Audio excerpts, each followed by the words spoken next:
السلام علیکم ورحمۃ اللہ وبرکاتہ۔ بسم اللہ الرحمن الرحیم۔ الحمد للہ رب العالمین، والصلاة والسلام علی المبعوث رحمۃ للعالمین، سیدنا و نبینا محمد وعلی آلہ واصحابہ اجمعین۔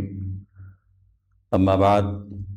بندوں کے اسماء میں سے، بندوں کے ناموں میں سے جو نام بہت زیادہ محبوب ہیں، پسند ہیں، یہ وہ نام ہیں جس میں عبودیت کا ذکر ہوتا ہے، عبد کے ساتھ جو نام شروع ہوتا ہے، یعنی عبداللہ، عبد الرحمن، عبد الکریم، عبد القدوس۔ تو اس میں بندے کی جو عبودیت ہے، بندگی ہیں، اس کا اظہار ہوتا ہے، گویا وہ یہ اعتراف اور اقرار کر رہا ہوتا ہے، میں اللہ تبارک و تعالیٰ کا بندہ ہوں۔ تو المنان، اس کے ساتھ نام رکھنا، یعنی عبد المنان نام رکھنا، یہ درست ہے، اس میں کوئی مسئلہ نہیں، کیونکہ المنان یہ اللہ تبارک و تعالیٰ کے اسماء میں سے ہیں۔ سنن ابی داود، ترمذی اور نسائی کی صحیح روایت ہے،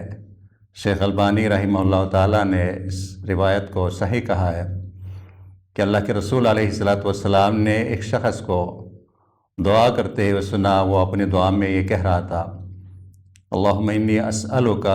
بأن لک الحمد لا الہ الا انت المنان بدیع السماوات والارض یا ذا الجلال والاکرام۔ تو آپ علیہ السلام نے فرمایا، لقد دعا اللہ باسمہ الاعظم الذی اذا دعی به اجاب واذا سئل به اعطى، کہ شخص نے اللہ تبارک و تعالیٰ کے جو اسم الاعظم ہیں، اللہ تبارک و تعالیٰ کے اسماء ہیں، وَلِلَّهِ الْأَسْمَاءُ الْحُسْنَى، لیکن ان اسماء میں سے اسم اعظم بھی ہیں۔ تو فرمایا کہ اس بندے نے اللہ تبارک و تعالیٰ کے اسم اعظم کے ساتھ اللہ کو پکارا ہے، اللہ سے دعا کی ہیں۔ یہ وہ اسم ہے جس کے ساتھ جب بھی بندہ اللہ سے کوئی دعا کرتا ہے تو اس کی دعا کو اللہ قبول فرماتا ہے، اور جب بھی کوئی حاجت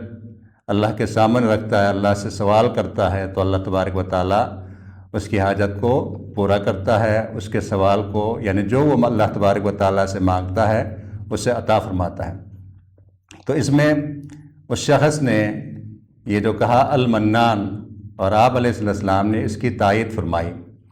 تو اس کا مطلب ہے کہ المنان اللہ تبارک و تعالیٰ کے اسماء میں سے ہیں، تو عبد المنان نام رکھنا درست ہے، اس میں کوئی حرج نہیں۔